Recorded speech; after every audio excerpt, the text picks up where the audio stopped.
What was the dynamic like between Killer Priest and M-Eighty and C-Rayz during that whole recording process? I think this is Killer Priest and M-Eighty was super tight at this point. Okay, so they were Super cool at tight. the time. Yeah, there was besties, man. You know what I mean? So they was kicking it tough. Yeah, no issues, no problems. They was real good friends for years and years. So that was a good patch right there. But him and C-Rayz wasn't on the best of terms during this time.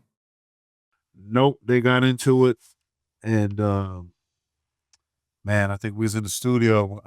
Everybody probably heard that diss song C-Rayz made on 80. That was during the making of this album? It was like after the album came out, the beef ensued. So it was like during like the promo period and the times after that.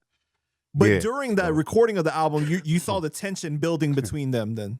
I did, man, because I believe this was around the time when I think C-Rayz was living at 80's crib. And it was like a week, then a week came a month, then a month turned to 6 months. And I think C-Rayz even he took 80 bedroom over and shit. So 80 was like, man, what the fuck, man? It's my shit. Like, what the fuck? So yeah, that's when it started. Yeah. Tension for temperatures rising like my brother's Mobb Deep. Yeah. Damn, man. So how do you think that tension impacted the album though?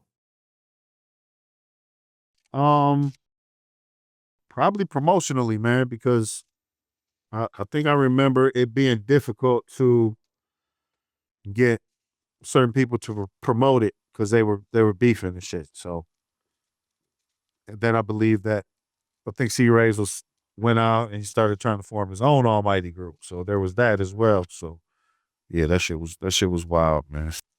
What was your reaction when were you there in the room when he played the diss song for M-Eighty the first time? Yeah.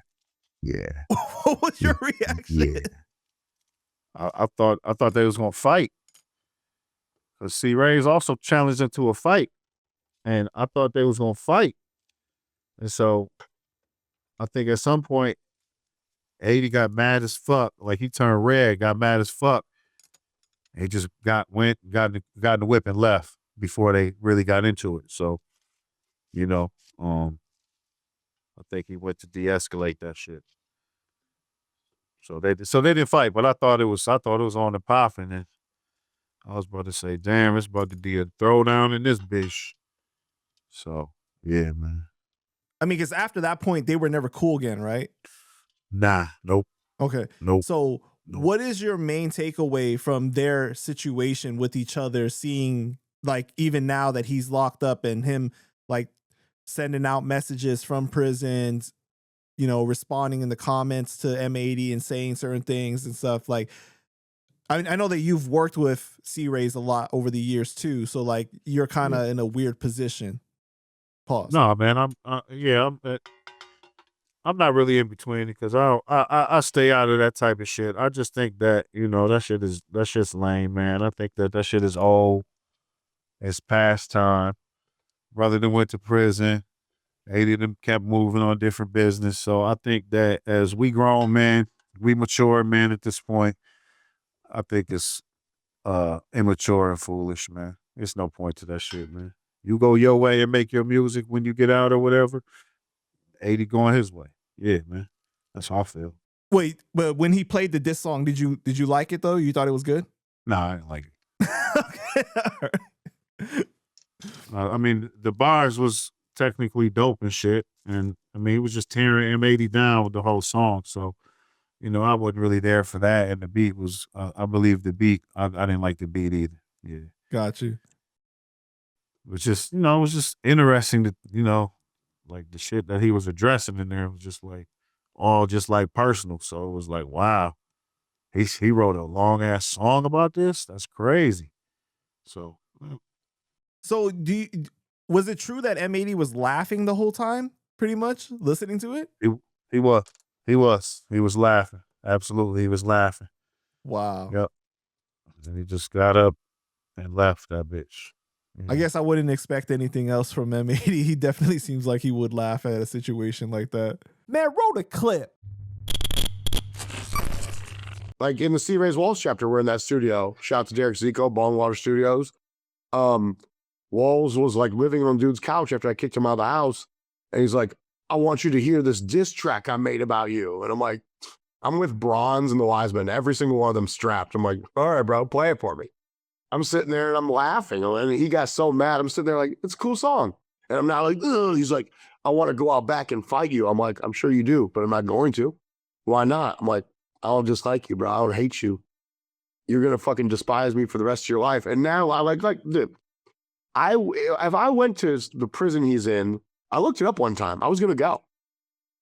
If I sat down behind that glass, I'd be like, bro, look at me now, man. Like, you knew me when I was like worth like $10,000, dude, and 10 million plus later. How do you feel? Because he was just leeching off of fucking whoever he could, bro, to sleep on their couches, to get little $300 verses. You could have stuck with me, not been a fucking douche. Like, hey, Planet Asia, here's a fucking Mercedes truck on my daughter's birthday just cause I fucking fuck with you, bro. Like, a lot of those dudes missed out on this part of me. I thought 80 was about to fire on him. 80 was clenched up. I thought he was gonna fire on him, but you know, he took some space instead. You know what I mean? Right.